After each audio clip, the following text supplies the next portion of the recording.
ডামুড্ডায় safety ট্যাঙ্কি পরিষ্কার করতে নেমে বিষাক্ত গ্যাসে নিঃশ্বাস বন্ধ হয়ে 2 পরিচ্ছন্ন কর্মীর মৃত্যু হয়েছে।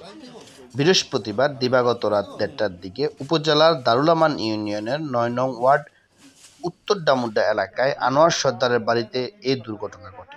নিহতরা হলেন বগুড়া জেলার সোনাতলা এলাকার পশ্চিম টেকানি এলাকার দুলাল শেখের ছেলে মালেক শেখ ও একই এলাকার আফসার ব্যাপারীর ছেলে লিটন ব্যাপারী। তারা দুজন উপজেলার সিদুলকুড়া এলাকায় থাকেন।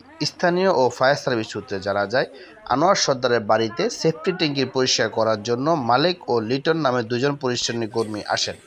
তারা ট্যাঙ্কির ভিতরে পাইপ বসিয়ে ময়লা অপসারণ করছিলেন। এমন সময় মোটরের সমস্যার কারণে লিটন ট্যাঙ্কির ভিতরে নামেন। তাকে উঠতে না দেখে অপর শ্রমিক মালেক শেখও নামেন। তিনিও উঠে আসতে পারেননি। তাদের সাড়া না পেয়ে ফায়ার সার্ভিস খবর দেন বাড়ির লোকজন। খবর পেয়ে ফায়ার সার্ভিস এসে দুজনকে উদ্ধার করে উপজেলা স্বাস্থ্য কমপ্লেক্সে নিয়ে গেলে কর্তব্যরত চিকিৎসক তাদের দুজনকে মৃত ঘোষণা করেন। যদি তুমি এর ভিতরে মরিয়া যাও, আমি 25 বছর ধরে অভিজ্ঞতা, 25 বছরের অভিজ্ঞতা, আমি মরিয়া গেলে মরুম না। আমি 25 বছর আবুডও কইছি আমি যেন বাবা তুমি নামিও না, বলে না আমাকে 25 বছরের অভিজ্ঞতা কইলাম না, আমি যাই ঘরে ঘুমায় থাকেন। আমি কি তোমরা এনে কাম করবে, আমি ঘুমায় থাকুন?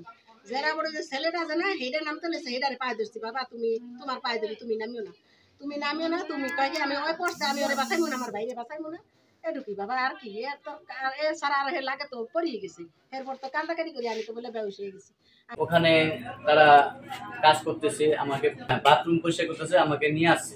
আমরা 3 জন আসছি, আমাকে ভ্যানালা আমি আর তারা এই মেথড। তারপরে এই তাদের পাইপ ফাইটে গেছে, সে পাইপ বাঁধ দিছে, বাঁধের পরে নিচে পাইপ নামাইছে, নামানোর পর মেশিন নামাইছে, নামানোর পর সে আবার সিঁড়ি দিয়ে সে নিজে নামছে। নামার পরে সে পড়ে গেছে। মানে ওখানে গ্যাসের টেনে কি বলতে পারি না, এটা আল্লাহ পাক জানে। পড়ে গেছে, পড়ে যাওয়ার পরে ওই লোক আবার আরেক ওর সাথে যে লোক কাজ করে ওই লোকও গেছে, ওই লোক মনে করেন ওর সাথে সাথে মানে উঠতে যেতে পারতেছেন। নাইট গার্ড গিয়ে ধরে নিয়ে আসলাম, এখানে বাড়ির লোকজন আসছিল সামনে।